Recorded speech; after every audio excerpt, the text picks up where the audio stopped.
It's the My Michelle Live podcast. My Michelle Live. My Michelle Live. Sports Timeout. The fans, the field, the faith, the fun.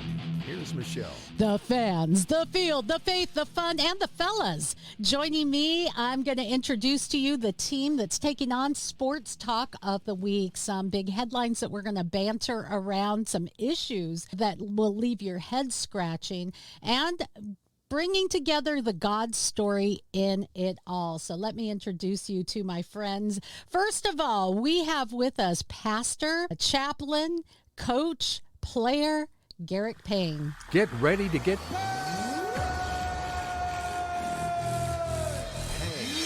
Hey, Reverend, you could have just said amen. Somebody say amen, please. And then we have with us a great friend and the author of a book that I'm going to put up on screen and you can find at mymichellelive.com. Sports Shorts, Del Duduit is with us as well. Del, Garrick, welcome to the game today. And speaking of games today, what about the NCAA championships? Kansas Jayhawks of the University of Kansas took home their fourth national championship title after defeating the University of North Carolina's Tar Heels in the 2022 basketball championship in New Orleans Monday night. The Jayhawks came back from a 16-point deficit. It's the largest comeback in the history of NCAA men's championships. Pretty cool. Do you guys watch the game?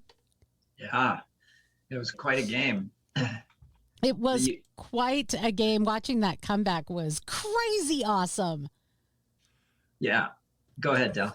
Yeah, as I'll say, that kind of reminded me of when the Patriots came back against the Falcons in the Super Bowl. I mean, what just a colossal comeback and what a colossal collapse. Yeah, exactly. The NCAA women's basketball tournament, by the way, did pretty well as well. Mm-hmm. They reported a pretty strong viewership this week, which is pretty amazing. They have like 28 others in a broadcast rights deal with ESPN packaged with, and I think that's pretty cool. So women's sports is growing and getting more recognition. The only thing is, guys, do we really even know what a woman is? And so do we even need women's sports anymore? Man, you got a job. You took that right out of I was really going to segue into that. I said, what's a woman's sport anyway? So I'm glad you touched on that because that's ludicrous. There's some big issues where women in sports are concerned and where transgender men who have transgendered are part of women's sports. So let's take on some of those today, and I'll get your thoughts, gentlemen. We're going to talk in a moment. Opening day of baseball is upon us, and a baseball story where Alexis "Scrappy" Hopkins has become the first woman to be drafted by a professional baseball team. Did you guys hear that story? Yes. Yeah. So thoughts on that? More power to her. That's great. And I just hope, I didn't read too much about the story, but I really hope that she has earned her spot, that she's not just been drafted as a publicity stunt. Well, do you know more of the detail? That plays out. That's going to play out on the field. It just does. If you can't play, you're not going to get a spot. And if you do, you're not going to win. And if you do, you're not going to bring in the fans. So it's a really precarious thing that sports is doing. The Kentucky Wild Health Genomes drafted Alexis Hopkins as the first woman. And this is according to the Atlantic League and Major League Baseball. They're a professional baseball league. They're just not on the Major League Baseball. So a farm team. So that's pretty interesting. And other issues that I say affect women, if we can define what a woman is, and maybe you guys have done your research. I don't know if anyone's on this panel as a biologist, but the British Cycling has suspended their transgender non-binary participation policy. So in other words, the British Cycling Board of Directors voted in favor to suspend their current policy, which was to men cycle on men's teams and women's cycle on women's teams. The whole separation thing. They were like, no, we're suspending that. And it came after a transgender person, Emily Bridges, wasn't able to enter a women's event at the British National Omnium Championships last weekend. So there was that story. So now they've breached that. There's some. So they're just mixing everyone together then? Is that the long and short of it? No, they're not mixing people together, but if you identify as the other sex, then you can get mixed in. It's crazy, with the inability to decide what a man and a woman is. It's crazy how we don't see a lot of former women jumping ship to cycle against men or to play against men. Makes you scratch your head. Let me give you a couple of their quick stories, and then I'm going to let y'all face off on this. So this coming from the states. Kentucky Governor Andy Beshear voted on a bill just this Wednesday that would ban transgender women and girls from playing on school sports teams that corresponded with their gender identity. So there was a bill out there trying to protect women's sports. He vetoed that bill. He's a Democrat, but he also joins two Republicans from Utah and Indiana that have done the same thing. So my question to you, as perhaps we can face off a little bit on this issue, why should we even have women's sports then? Is it an archaic notion, according to the thoughts of the day, given that we truly can't, as we said, define what a woman is, what a woman is? The logical conclusion is to just get rid of women's sports altogether. Let's face it. Your thoughts.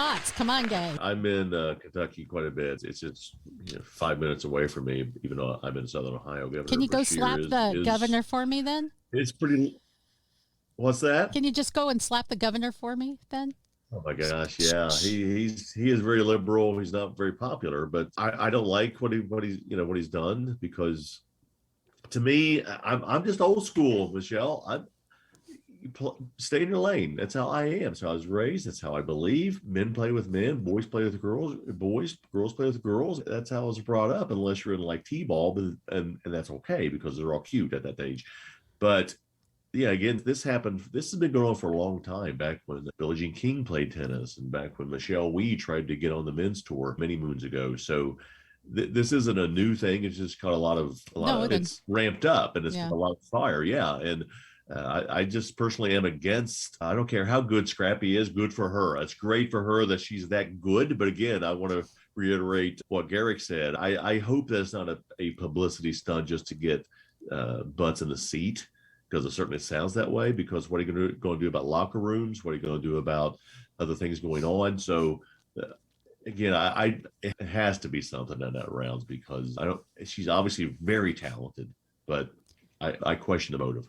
All right, Garrick. Locker rooms and logistics and all that stuff aside, that stuff can be figured out. But I think that the bigger issue for me is just the fact that it's unfair to women.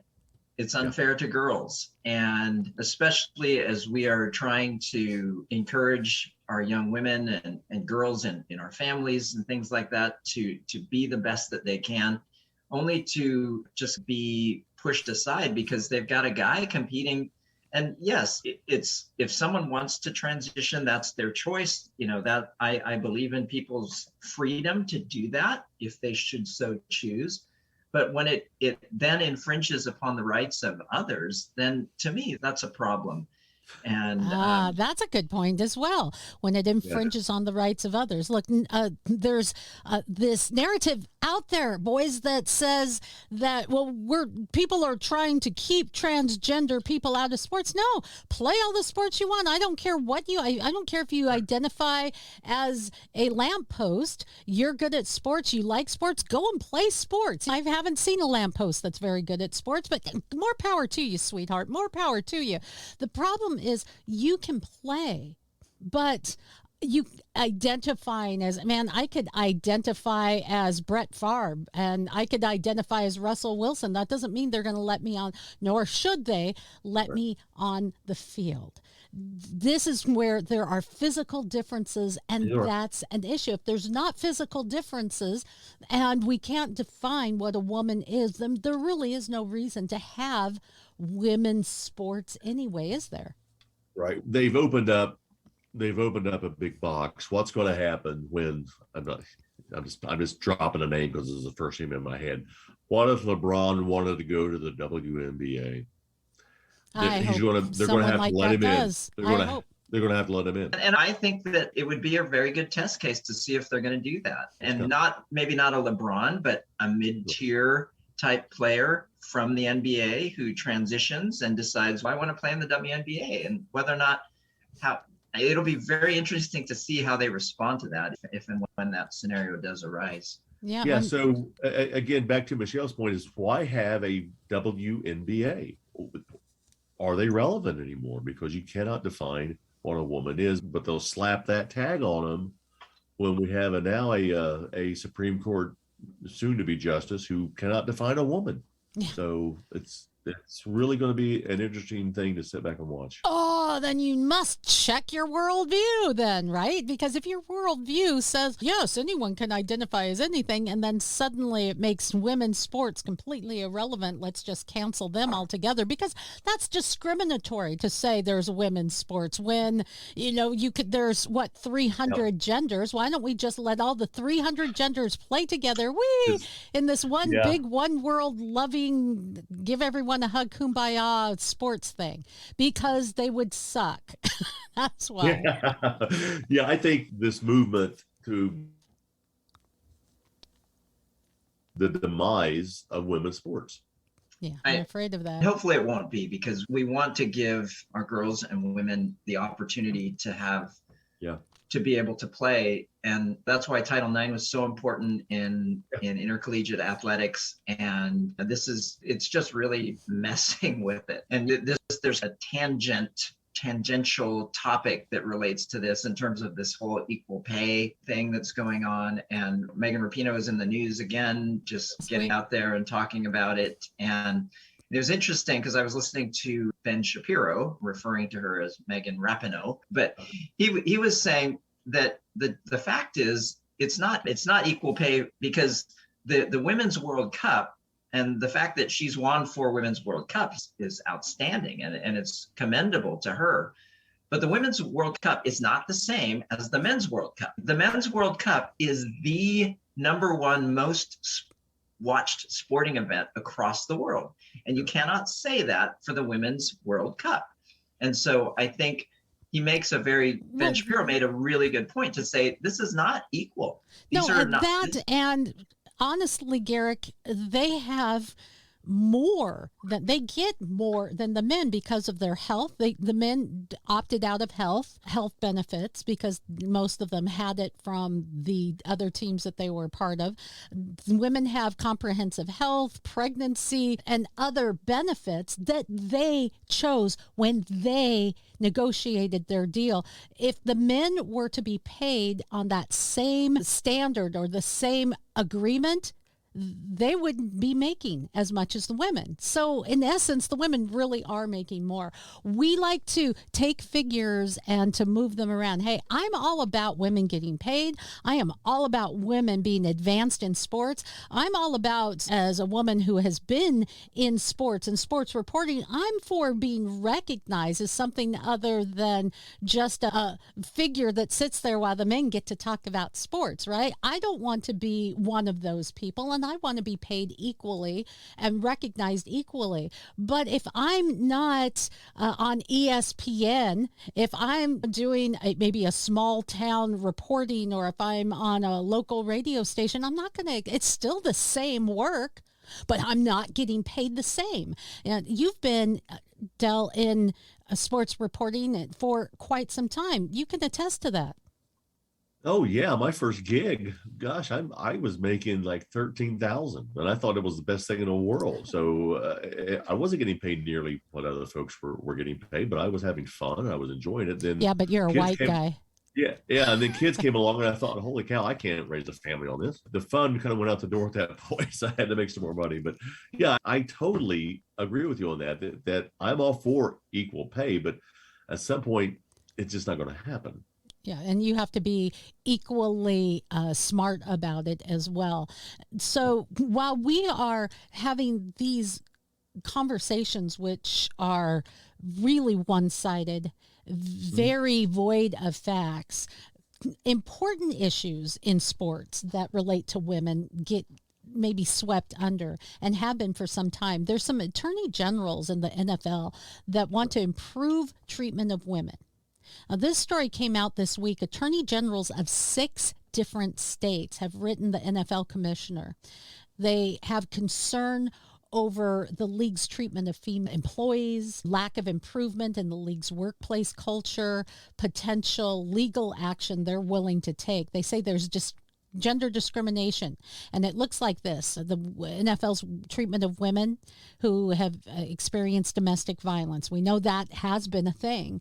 Hiring, promotion of women in NFL offices, and it comes as Congress investigates how the league handled claims of sexual harassment with the team formerly known as something else, and now the Commanders. That is an issue. And misogyny in the NFL, why do we still have scantily dressed cheerleaders? Man, I was a cheerleader. Don't get me wrong. I love cheering and getting the crowd going and such, but that's not really all that's happening on the sidelines. There's scantily dressed women doing provocative moves, and then we say #MeToo. The guys, conversely, the men now who are part of the dance squads, they're dressed in sweatsuits. They look cool, they look great. Why aren't they wearing short shorts and half tops if misogyny isn't a thing? Go, Garrick. I was just going to say, mic drop, Michelle, because there's really no response to that. And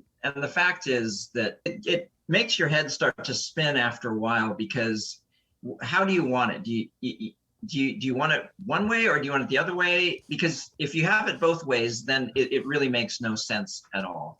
And you need to, and my issue with this type of thing, and being a person of color myself, I don't like quotas. I don't like this equality movement that's saying you need to have so many people of certain colors and genders and things like that. And no disrespect to the newly appointed Supreme Court justice, but for that he's going to nominate a Black woman, then is she there because she's a great jurist, or is she there because she's a Black woman? Is she there because right? she's the and very so best for the job, right? It immediately makes you call into question the person's qualifications. And so in a like manner, if I, as an Asian male, was put on the staff of a soccer club, because I've coached collegiately and whatever, but people would say, is he there because he's really the best suited person for the job, or is he there because of his color? And now you also have to consider the fact, however, that there are very few Asian American men who are at the top coaching level in the NFL. Okay, right? Okay. Let me just stop you there for a second on 2 counts. One, how many Asian men are in the NFL as players? There's a few, okay, but not okay, many. Okay. And sometimes, just to be really balanced here, sometimes you can look at someone and say, are they really the best, or are they just there because they're a white guy? And you do have that. The difference is, though, Del, I'll get your thoughts on this as well. The difference is, when you want to make money and you want to win, color doesn't really matter. Like being in the military, when you are fighting side by side, you do not care what color skin the guy next to you has. You just care if he's an accurate shot and if he's got your back in the midst of a battle. Yeah, I can see that, because when it comes down to it, you want the best person that's qualified. I remember when I was in high school, I wanted to be a state trooper. That was one of my goals then. And I went over there and met with him. I was like 17 years old. I said, hey, I want to be a cadet. What do I have to do? And the guy shut the door and he says, don't worry about this. You're a white man. You're not going to get hired. Oh, ouch. And that's what he told me to my face. I was like, all right, thank you. So I was like, so I went somewhere else. But it with does a happen. voice like that, you have to be in broadcasting anyway. Yeah, I don't like labels being put on people like that. As far as going back to the cheerleading, I think you hit it right on the head. will put these gorgeous women out there, and not that I notice, I'm at the games, but I never notice those cheerleaders or even out there. But you walk by and they're gorgeous, they're pretty, they're attractive, and then all of a sudden, hey, wait a minute, we have to treat women better than this. So for one, why do you have to be told, or why do you have to make an announcement that we have to treat women better? Or Come on, yeah, that's crazy, isn't it? Yeah. Oh yeah. By the way, we have to treat women better. So I think that should just be the norm. Treat people better. Great. And I am all for having these conversations and saying, hey, there isn't enough. There's a lot of players in the NFL who are players of color. They have experience, they have know-how. They should be considered more maybe for coaching staffs. Great, let's have that conversation. But when we put expectations, the NFL, now there's 2 NFL coaches that are joining Brian Flores for his racial discrimination lawsuit against the NFL. Steve Wilkes and Ray Horton, I believe, joined the former Dolphins coach. Steve, oh, by the way, did you hear this story? Pete Carroll went off on, he spoke like it was a mini sermon that would make you, Pastor Pang, probably envious. He went off on a sermon. In fact, they said he just went off. He went off on NFL owners over hiring minority coaches. He said that he put them in the crosshairs, they were saying that you got to hire more and you got to make a difference. And I was just like, that's how you make differences. You have people standing up and you saying, hey, I'm calling you out on this. Start changing. We can change. We can be part of the change. I'm like, way to go, Pete Carroll. That's how you do it. It's not by quotas, because quotas come with asterisks. Yeah, and I guess I can open up a can of worms here. This is not my view, all right, on something. I'm just saying I have heard this. We hear about hiring more minority coaches and all this. Again, a friend of mine brought this up, and he said, so when are they going to start putting more white men on rosters? Ta-da. Or why soccer? I really love soccer because it's an equalizer. You can have people who are small in stature. You can have people who are tall in stature, and they can play side by side. I love that about soccer, but you're not going to see a lot of people short and small in stature or people who are heavier in the NBA. Are we going to start quotas with that too? Because it isn't a representation of America, and that's what we keep saying. It's a representation. We need more of a representation of America. Okay, where are the fat people? where are the short people, NBA? Years ago, that's been the last one probably, but he was an anomaly. He was a fantastic athlete. Okay, and that's where it is. If you're a fantastic athlete, then great. Then you have the ability to defy, and there's no asterisks there. People are just sitting there with their jaws hanging open going, wow, you're amazing. All right, let's get back to some sports talk. Let me just say real quick too. Yes, please. Pete Carroll and preached that sermon and the Seahawks have had a history as well as being a team that is more progressive in that way.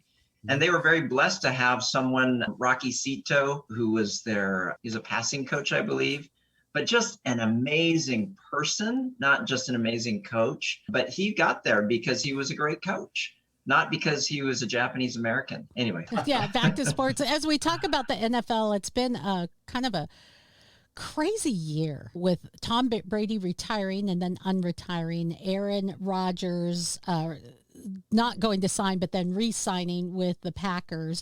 Russell Wilson traded from the Seahawks, and with all of the drama that was surrounding that. And as a Seattleite, I'm just like, okay, fine, just go. Goodbye. Thank you very much for all of the time you spent here. Carson Wentz traded from the Colts to the Commanders. A lot of things are going on. Now we are looking at the draft, free agency. There's some moving and shaking. I read that the Saints made some weird decisions with their draft picks. There's almost as much drama before the season starts as when the season starts, guys.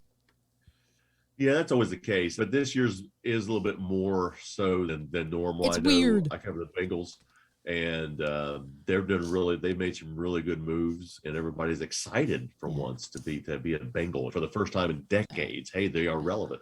But they do have a brutal schedule coming out. They went to the Super Bowl. They shouldn't be a play away from winning the thing. And they made some adjustments to their line. Then they get dinged with this. It's a brutal schedule. So. Well, it's going to be interesting. Yeah, and the Seahawks are definitely in a rebuilding mode. And trading Russell Wilson to the Broncos was a very interesting. A lot of people thought that he was going to be leaving the Seahawks.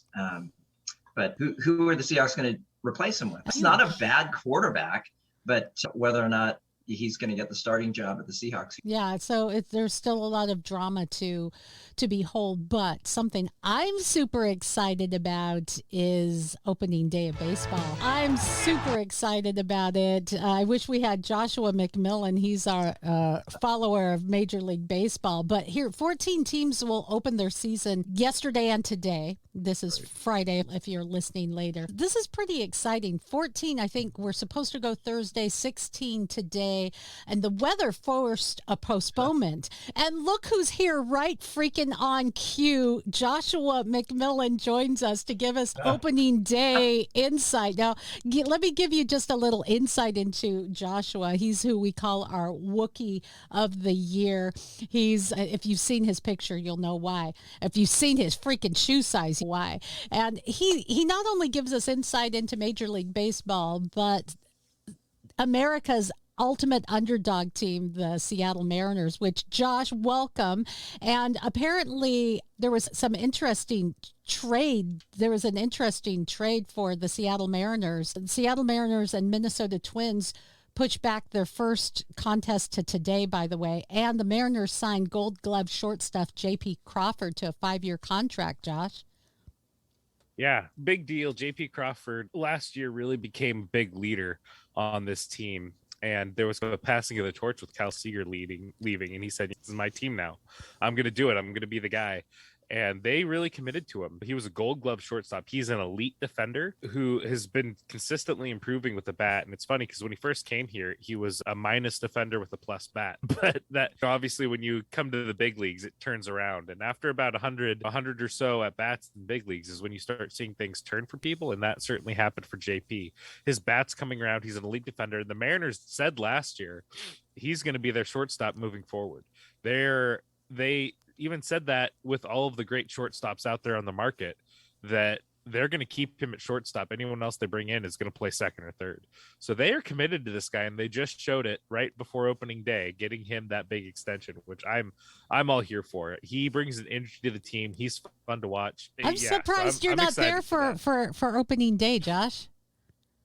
Oh man, I'm stoked for opening day. I feel like I've been waiting forever. There was a whole dry season where I watched Marble run again while I was waiting for more baseball news to happen. I'm stoked for this year. And you know what's funny? It makes me a little bit uncomfortable, to be honest. The Mariners are getting a lot of national media attention. Right? National media is picking the Mariners to win their division, and I don't know how I feel about this. I'm used to the Mariners being the team that people don't even know exists. You're used to being the only reporter in all of sports talk actually talking about the Mariners. You've had the lease on this deal, and now you've got to share it with everyone else, huh? That's funny. Yeah, it's a little uncomfortable, right? Snort. I mean, we used to be in a spot where when Robinson Cano was here, people were reporting on Robinson Cano as the former Yankee Robinson Cano instead of current Mariner Robinson Cano. This is a paradigm shift. I don't know how to feel about it, but I think this year's the year. There's a lot of potential to end this playoff drought. I'm excited to see Robbie Ray today. They're starting in just a couple minutes here. Robbie Ray's on the mound. Cy Young winner from last year. Him and his tight pants look to do real well this year for the Mariners. I don't know if you guys have heard the whole story, but people were making fun of him one time for the tight pants, and so he just kept doing it. They said, "You can't wear those. It doesn't look good in spring training." So he started wearing them, and he brought them with him to Seattle. So he always wears his way too Funny. tight pants up on the mound. And he says it intimidates people now. I have appreciated baseball in that while we were talking about the lockout and all of those things, but baseball and hockey have been two sports where we haven't had a whole lot of the politics like we've been talking about, Josh, before you popped in, the transgender issues, the discrimination lawsuits, things of that nature. We haven't seen a lot of that in both baseball and hockey. And those are two sports I just really enjoy, not only for the sport, but because sometimes you just want a break from all of the politics. Anyone else feel that same way? Oh yeah, definitely. It's come on, let's just get back to sports. And that was the thing that made sports, is that it was the great equalizer, is the great unifier, and it's America. It's America. And people can sit next to each other of different ethnicities, different socioeconomics, and we're there because we're supporting our team. Let's get back to that. Yeah. Yeah, and I think it is coming back. I didn't see any protesting going on during any of the NFL games this year. I know there were probably some, but 2 years ago, every game we went to and covered, there were people kneeling. And I think that is going away now, because I think it hit them in the pocketbook and there was some things put out there. So that's going away. Baseball, never really got in. They did it. They tried it briefly a couple of times, and it never really took off because the fans, I think, had enough. And I'm just glad that the issues got resolved, because I don't think they would have had a trouble surviving any longer lockout. And there's a rumor out there circulating that there's a professional baseball team going into Cincinnati this year, but we'll have to wait and see about that, because they haven't shown up the last several years. Ooh, how do you feel about that, Del? Man, I tell you what, the Reds, I cover them occasionally. I'll be going to some Pirate games this year, and they open with next week. They open with the Guardians, or whatever you want to call them, Indians, I don't know. But the Reds, every time they get a good player, they get rid of them, and they're a great farm system for the major leagues. Wow. And Josh, one thing that you've always been a proponent of, as well as the minor leagues, the farm leagues, going out to your local baseball game that is inexpensive. You can actually afford to take your entire family, get a picnic, and lay out there on the grass, watch a game. That's pretty awesome too. And those are some of the places where you see the least wokeness. Isn't that your experience, Josh? I would say so, generally speaking. It's just fun. You can go there. You can even bring your own food into the ballpark a lot of the time. Like, I loved going to Aqua Sox games, who are now the high A affiliate for the Mariners over there in Everett. And you got AAA Tacoma here. But there's also a lot of others that aren't necessarily affiliated with the MLB. Be on the lookout for those, like the Yakima Valley Pippins. I'm a big fan of the Pippins out there in Yakima. And those players often do make it into major league teams eventually. It's like almost like a half A, for players that aren't drafted. They go there and they play and they do well. And they've had a couple players, particularly pitchers, come up. But yeah, it's always fun to go out and support your local teams, the small teams. I will say there's been some changes in the Seattle front office. And we have, I forgot what her name is now. It just left my head. You'll have to excuse me. I'm sick. So I have sick brain going on. But she announced some big changes for them. One is that they're really focusing on making Mariners games more affordable for the whole family. So they have things like a $5 drink, $5 hot dog, things like that, where instead of you can always still get your big Seattle hot dog, all the fixes, everything, but they have just simple hot dogs for cheap. Okay, and let me ask you guys if on top of the nice that they're going to have some cheap alternatives, but you know what else they're going to have? Garrick, Brent, who's often on the show, I think, or was it you, sent from their new menu, they're going to have a kind of a buggy ice cream. It's like a matcha ice cream with chocolate covered crickets and some other kind of bugs in it. I'm like, what the? Really? Yeah. Anyone here looking forward to tasting that on a hot summer day watching baseball? No? Okay, thank you. I'll try it. Get out, Josh. You would.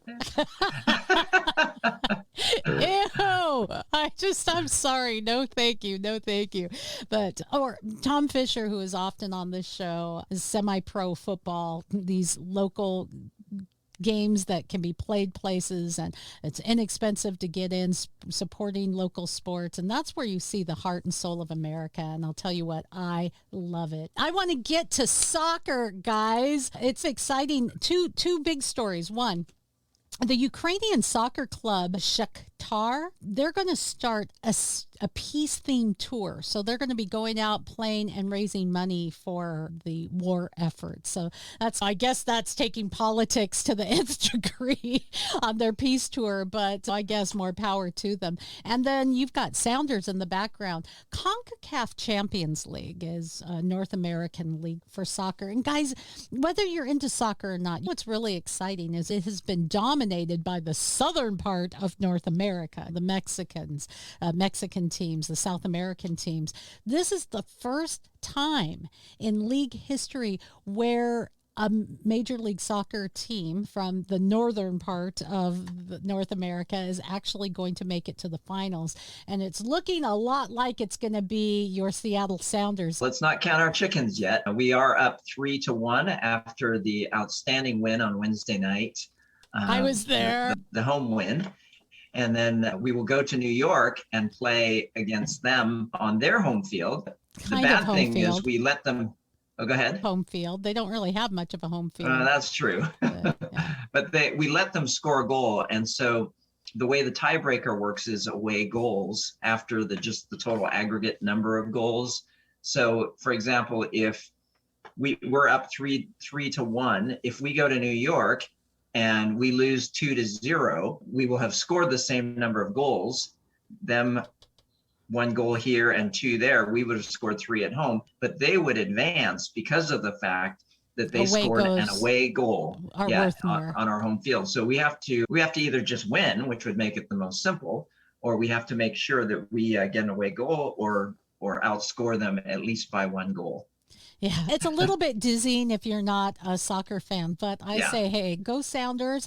And yet, whoever advances, way to go MLS. They've been the redhead stepchild of the soccer world. And that when you watch the comments on the men's national team, anyone who plays for the MLS, they shouldn't be there. They're no good. So it's nice to see them up and coming. Another couple stories that I wanted to take on is that Tiger Woods is back in the saddle again. He shot a pretty crazy 71 on yesterday in the first round of the Masters.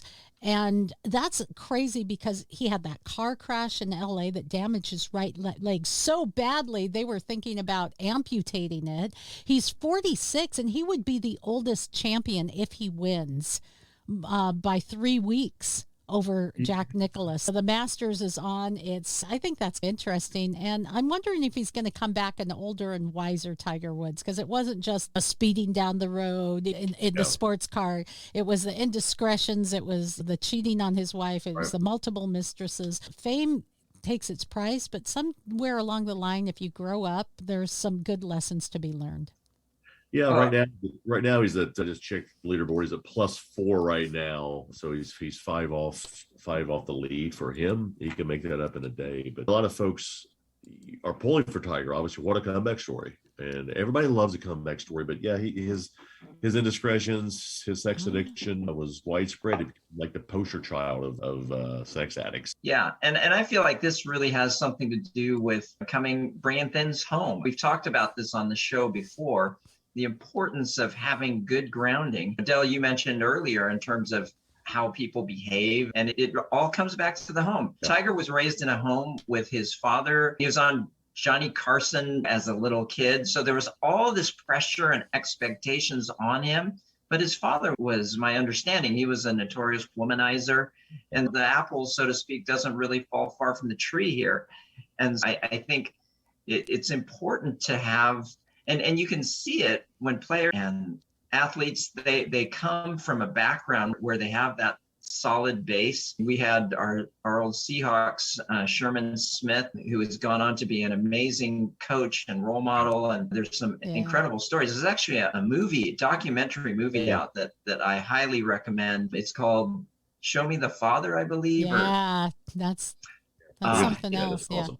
It's really good. But that that kind of contrast there in terms of how people live their lives out. And I feel really badly for Tiger, actually, just because it's a tough place to be in, but I certainly wish him well. And we're hoping for that redemption because we are hardwired for a redemption story. We just are. We take joy in watching someone have a comeback and get morally sound and work things out. It feels good to watch. Why? Because that's really what is at the heart of the universe of our fallen state, of our need for a savior, of Christ's dying on the cross for us, and us finding that ultimate redemption and realizing that if anyone be in Christ, those old things are passed away, all things have become new. It's something you can get jazzed about, and that's the ultimate win, Josh. Agreed. Sorry. You're in need of a little redemption yourself. Gosh, Josh. I like it. And a final story before we get to our final shot. We've talked a lot about some of the wokeisms that have worked their way into sports and how it creates conflict instead of continuity. And I wanted to give maybe kudos to Cantor Freedom because I think he's taking on a big issue and he's doing it right. What am I talking about? Cantor is an NBA player, and he has emerged as one of the very few to be critical of China and a critic of their treating of Uyghur Muslims and the Tibetan minorities. While a lot of the NBA, we don't want to talk about it because, or we don't really care about, that's not on our radar. Why? Because you're making money from it. And he's not doing it on the court. He's not painting it on center court. He's not wearing it on his jersey, but he's speaking out and he's trying to make a difference. And again, guys, even like with our faith, sometimes the in your face, we're right, you're wrong attempt to woo the masses doesn't work whether you are talking politics or you're preaching Jesus. Sometimes it's about how you live it out and being willing to take a stand when it's appropriate.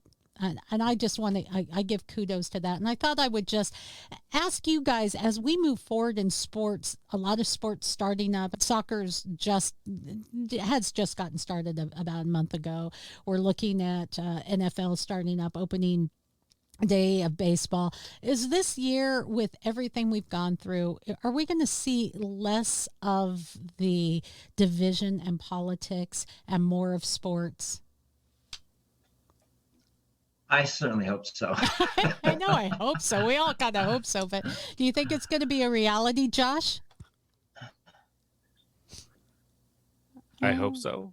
Yeah, okay. That's true. You can tell we're not very optimistic just because the history of just how things have gone over these last few years. Just when you feel like things are maybe starting to settle in, and then all of a sudden something blows up again. And I know. Del, what do you think? I think, as I said earlier, the change in the NFL this year that we noticed is a good sign that things are starting to tamper down. You're not hearing about it as much right now, except the only thing that's roaring its head is the transgender stuff. Yeah. But you're not seeing any, at least I'm not seeing as much people upset with America, which is crazy, as we did the past couple of years. So I think that's winding down. I think it's run its course. And you're going to start seeing people really get back to sports because after COVID and after everything, I think people want this, and they've had it with some of this with wokeness in baseball and some other things. Even though we still see it, I think it'll come up for a breath of air, then it'll go back down for a little bit. It'll go up. I think it's dying out. Yeah. Okay. I'm hoping so. That's pretty optimistic, and I appreciate it. Before we go to our final shot, just a shout out to one of our sponsors. A time reversing vehicle like no other. Sending you back to your 30s. Say wow again with Calitrin at mymichellelive.com. Yeah, Calitrin is a time machine in a bottle. It is an amazing supplement that will help you sleep better, get rid of aches and pains, give you clarity. It is a phenomenal thing. Look for it at mymichellelive.com. Let us, my friends, it is finally time to get to our final shot, and that's where we go around the table and we ask the guys to weigh in on an issue or something that's precious to them. Real short. Here we go. Final shot. Boom. All right, Josh, get ready. I know, get a few coughs out. I'll get to you second, but we're going to go to Garrick Payne first. Is that okay? Just clear your nostrils or whatever it is you got to do. All right. Okay, All right, I'll wait. Paying us. This is perfect. I get to go first. Sometimes we have this little competition going on who gets to go first, because sometimes the guys will steal one another's thunder, right? Because they'll be like, oh, wait, that's who I was going to do. But I can guarantee you that probably none of you are going to give your final shot to who I'm giving it to today, because this person was an athlete before it was really popular. And we're talking about women's sports and things like that. And she started her own drill team, actually, way back in the 1950s at Garfield High School. She started a group called the Chiettes, and they actually became the Seattle Chinese girls drill team. And they've won numerous awards internationally for their precision drill marching and their beautiful costumes and things like that. And so the person who gets my final shot had a birthday on Sunday. She turned 88, which the number 8 in Chinese lore is like a really wonderful good luck number. And so I'm giving my final shot today to my mom, Shirley Pang, the starter of the Seattle Chinese girls drill team that still is going on to this day. And so Mom, you get my final shot. I love that. That is precious. Joshua, final shot. The game's already started. So he's watching the game. Katie Griggs, that's the new president of business operations for the Mariners. And just to give some clarity, this is a really cool item, so I wanted to give it as my final shot. They're slashing prices on food. They have a new list of $3 each food, including hot dogs, infinite free refill fountain drinks, water, popcorn, nachos, peanuts, red vines. They'll even have some local beers for $5 to $6, which incredibly reasonable if you've ever been to ball games. And then on top of that, they're also going to have value games that'll be sold this season. That'll be up to 40% off the regular pricing for I think 28 games across weekends in the summer months. Bring your fam. Cost will be $10 for main level. Sorry, bleachers will be $10, main level for $20, terrace club for $30. Nice. Now, if that's not an affordable way to have a great time with your family, that's awesome. And that's something I really appreciate. Katie Griggs talked about that on the Mike Sulk show here when she did a spot there, and saying how that's really important for them to be accessible for families. For it to be a place where you can actually bring your whole family out to the ballpark and have a good time and not break the bank. Really excited about that. And as a side note, she also mentioned how she wants to make watching games more accessible, whether that be on your home, on your computer, or on your phone, which hopefully means we get away from the stranglehold that is Root Sports. Oh gosh, come on, seriously. And sometimes trying to find sports or having access has been really difficult. Del, it is so good to have you with us again today. Your final shot, my friend. I appreciate being here. This is it's a fun show. You do a great job on it. Everybody's really insightful. My final shot, because it's my second time on the show, I actually forgot about this. So I was scurrying around trying to come up with league time and all these parades going on. But on such a short notice right now, I'm going to have to give a shout out and a shot to, I mentioned earlier, the Bengals brass. They're making some great moves on the offensive line. Finally, after seeing Andy Dalton beaten up for years and collapsing with Carson Palmer's knee being ripped to shreds, they finally got a good quarterback. They brought in Collins from Dallas. They re-signed Apple. They got a good tight end, even though CJ Uzama left. They brought in Hurst. They brought in Ted Karras. So they're doing some good things in the offseason. And that's going to justify jacking up their ticket prices, even though no $3 hot dogs there. That's okay. It's going to be fun to watch. Skyline hot dog. We get the Skyline chili. So. Okay. Hey, come on. You can't go wrong there.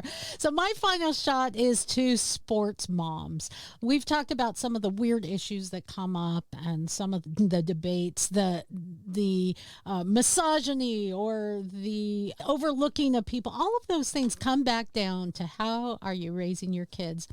Yep. And I want to say that Kansas City Jayhawks point out this mom story. In an interview with CBN Sports during the Final Four, a few players from the Jayhawks opened up about their Christian faith. Joe Yesufu and Jalen Coleman Lands, who serve as Kansas backcourt duo, they credited their moms for grounding them in the faith. And I'm going to see if I can pull up this quote here. My family was always around church. I'm just grateful that she told me to believe in him. It's definitely a blessing being here. Without him, we wouldn't be where we are today. And just being in the Final Four, not a lot of people have gotten to this point. This was according to Yusuf. He said, I try to spread the word through this game. It's bigger than basketball. That's the way I look at it. And that's where I want to say, way to go, sports moms. Way to go, moms and dads, for instilling in your kids something deeper, that whatever game you're playing in life, on the court, on the field, on the pitch, there is something bigger. It's bigger than the game, and it's a bigger and better game, and it's the God story, and we always like to get to it here. To my friends here on the team today, God bless you, and thank you for playing the game today. And for those of you watching, listening, viewing, remember, like this, share this. This is your way to participate, to continue free speech and the celebration of the God story. Thank you. For more fun, go to mymichellelive.com.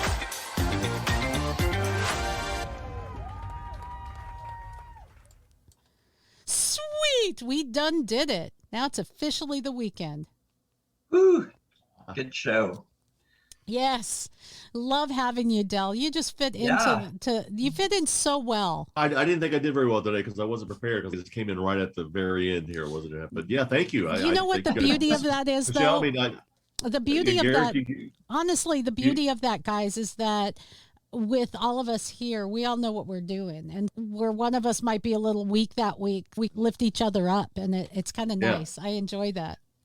Yeah, Garrick, I think you have great insight as a pastor as well. Man, Michelle, you're on you run the show. You're one of the better, probably the best host I've been on that lately. It's awesome. You do a great job moving along. It's awesome. Thank you.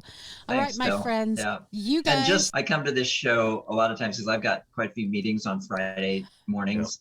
Yeah. And so I'm just winging it, and I'm looking up things during the show. I was doing the same thing. I was printing them off. And I'm like, who am I going to do my final shot for? So when it hits the top of the hour, I'm like, oh crap, final shot. It's very rare that I have someone in advance. So I'm like searching. But thankfully, my mom had her birthday, and I know that she likes to watch the show too. Aww, that's so precious. So hopefully it'll bless her in the process too.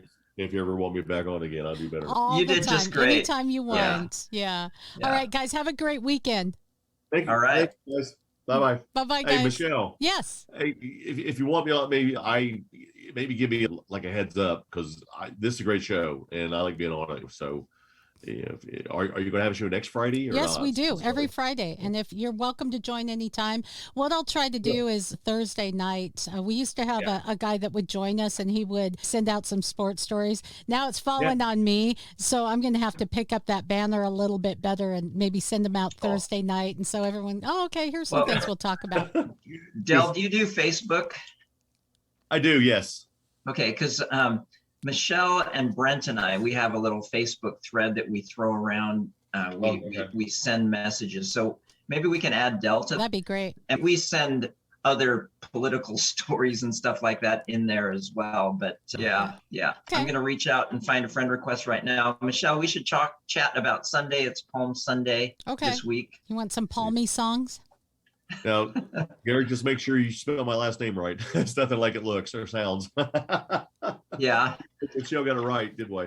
Yeah. Duit. Yes, sir. That is me. I appreciate it. Look forward to it. All right. All right. And then Garrick, give me a call today, and we'll talk about Sunday. What's that, Michelle? You can give me a call today anytime, and we'll talk about Sunday. Okay. All right. Yeah. Might be better tomorrow morning if that works for you. It's all good. It's all good. It's all good. Yeah, I just got it. So thank you. Okay, great. All right, guys. Good. Take care. Bye. Okay, thanks. See ya. Bye.